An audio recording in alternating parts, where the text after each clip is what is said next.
ప్రజల తండ్రి కుమార పరిశుద్ధాత్మ త్రియేక నామమైనటువంటి ప్రభువైన యేసుక్రీస్తు నామమున అందరికీ ఉదయకాల సమయమున శుభాభివందనములు తెలియజేస్తున్నాను.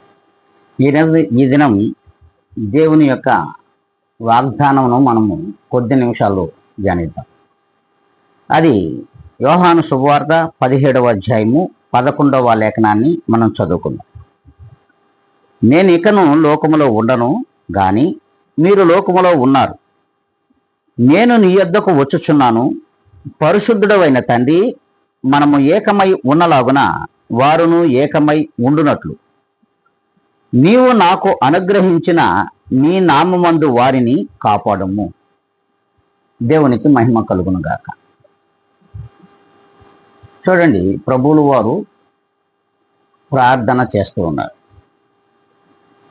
ఎలాగున నేను ఈ లోకములో ఇక మీదట ఉండడం లేదు. పరిశుద్ధాత్ముడవైన తండ్రి, నేనును నీవును ఏకమై ఉండులాగున నేను నీ యొద్దకే వచ్చేస్తున్నాను. అయితే మన ఇద్దరము ఏకమై ఉన్నాం.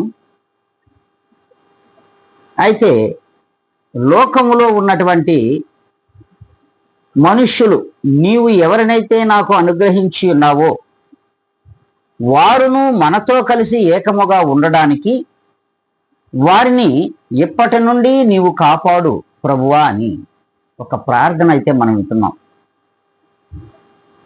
అయితే ఇప్పుడు దేవుడు ప్రభువైన యేసుక్రీస్తు నామమునందు విశ్వాసం ఉంచిన ప్రతి ఒక్కరిని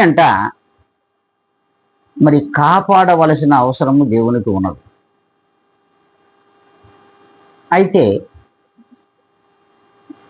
ప్రభువునందు విశ్వాసము ఉంచిన, అనగా క్రీస్తు యేసునందు విశ్వాసం ఉంచిన ప్రతి ఒక్కరూ కూడా మరి ఎలా ఉంటే ఆ దేవుడు కాపాడుతాడు. చూడండి, మనములో మొట్టమొదటగా విశ్వాసమునందు నిలకడ కలిగినటువంటి విశ్వాసం ఉండాలి. మనము నమ్మాము, యేసుక్రీస్తు నామమున బాప్తిస్మమును పొందుకున్నాం. అందుకే తండ్రి కుమార పరిశుద్ధాత్మ నామమున నీకు బాప్తిస్మం ఇచ్చుచున్నాను అనే మాట కూడా మనం పరిశుద్ధ గ్రంథంలో విన్నాం. ఆ రీతిగానే మనం రక్షణను పొందుకున్న మనం అందరం కూడా దేవునితో ఏకమై ఉండే రీతిగా మన ప్రవర్తన ఈ లోకంలో ఉండాలి. మన క్రియలు కూడా దేవునికి ఇష్టకరమైన క్రియలుగా మనం ఉండాలి. ఈ ఉపవాస దినములలో ప్రత్యేకంగా మాట్లాడుతున్నాం. మనం ఉపవాసం చేస్తున్నాం, కడుపును ఎండబెట్టుకుంటున్నాం. ఎన్ని గంటలు ఎండబెట్టుకుంటున్నాం, ఎన్ని గంటలు ఖాళీగా ఉంచుతున్నాం. ఒక్కసారి ప్రతి ఒక్కరు కూడా అర్థం చేసుకోవాల్సిన విషయం.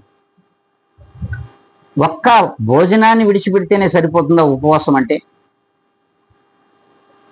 కాదండి. నీ యొక్క మాట, నీ యొక్క పని, నీ నడక, నీ తీరు, నీ చూపు సమస్తమును నీవు దేవునికి వ్యతిరేకమైన లోకపరమైన క్రియలన్నిటినీ నువ్వు విడిచివేయాలి. కానీ మనము వాటినన్నిటినీ నింపుకొని ఉన్నాం, శరీరం అంతా. కానీ కడుపును మాత్రమే ఖాళీ ఉంచుకుంటున్నాం. ప్రియమైన దేవుని బిడ్డలారా, ఒక్కసారి ఆలోచించారు. ఈ ఉపవాస దినం అనేది ప్రభువుకు మనల్ని దగ్గర చేయడానికి, దూరం చేయడానికి కాదు. ప్రభువుకు మనము అంటు కట్టబడాలనే ఆ యొక్క తపన ఈ విశ్వాసంలో, ఈ ఉపవాస క్రియలో ఉండాలి. మరి అలా ఉంటున్నామా? ఆలోచించాం. కడుపును ఖాళీగా పెట్టుకుంటున్నాం, కానీ ఆ కడుపును దేవుని వాక్యముతో నింపబడాలి. హృదయం దేవుని వాక్యము చేత పరిపూర్ణముగా నింపబడాలి. ఉపవాస దినములలో నువ్వు దేవునితోనే సహవాసం చేయాలి, దేవుని వాక్యంతోనే సహవాసం చేయాలి, నిలువెల్లా నీ శరీరంలో దేవుని వాక్యము చేత నింపబడాలి. అది నిజమైన ఉపవాసం. అది దేవునికి ఇష్టం. మరి అలా మనం ఉన్నామా లేదా అనేది ఒక్కసారి మనల్ని మనము ఆత్మ పరిశీలన చేసుకోవాలి. అందుకే ప్రభువులు వారు, పరిశుద్ధుడు అయిన తండ్రి, నేను నీ యొద్దకు వచ్చుచున్నాను. మీరు లోకములోనే ఉన్నారు. ఎవరు? క్రీస్తు యేసు నామమునందు రక్షణ భాగ్యమును పొందుకున్నటువంటి క్రైస్తవులు, క్రీస్తు మార్గమును నడుస్తున్న వారందరూ లోకములోనే ఉన్నారు. అయితే నీవు నేను, పరిశుద్ధుడవైన తండ్రి, నీవు నేను ఏకమై ఉన్నలాగన లోకములో నా నామమందు రక్షణ మార్గములోనికి వచ్చినటువంటి ప్రతి ఒక్కరిని కూడా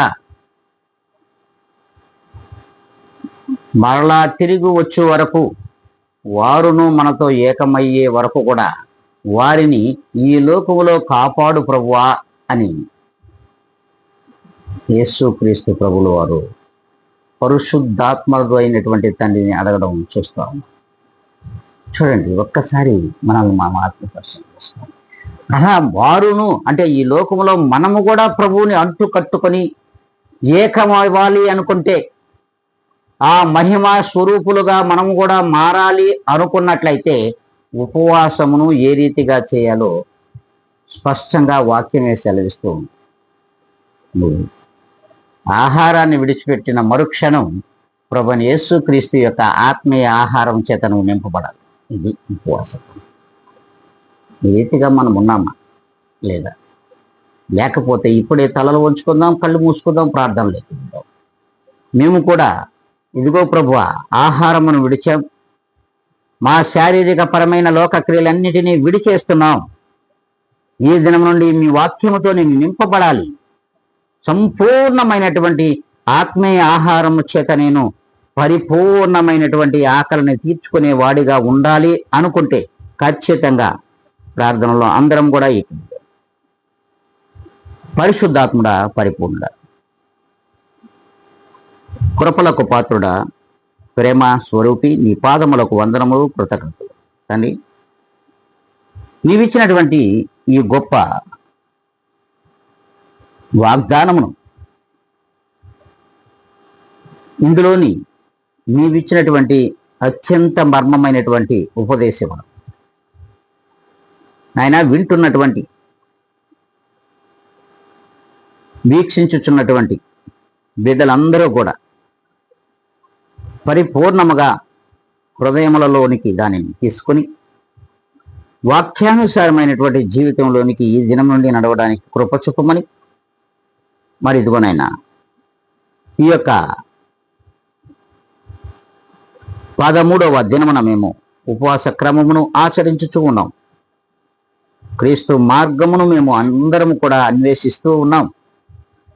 ఆ మార్గంలోనే మేము స్థిరముగా ఉండాలని, ఆత్మీయ ఆహారమైనటువంటి ప్రభువైన యేసుక్రీస్తు యొక్క లేఖనములను, వాక్యములను మా హృదయములలో దాచుకొని మీతో స్థిరముగాను మీ మహిమైశ్వర్యమును పొందుకునే వారిగా మమ్మల్ని కాపాడమని బ్రతిమలాడుకుంటాం. మీ పాదముల దగ్గర వీక్షించున్న ప్రతి ఒక్కరిని ముంచుతూ నన్ను నేను మీ పాదాల దగ్గర తగ్గించుకొని యేసుక్రీస్తు యొక్క గొప్ప ఘనమైన నామమున అడిగి వేడుకొని ప్రార్థిస్తున్నాను మా తండ్రి. ఆమేన్.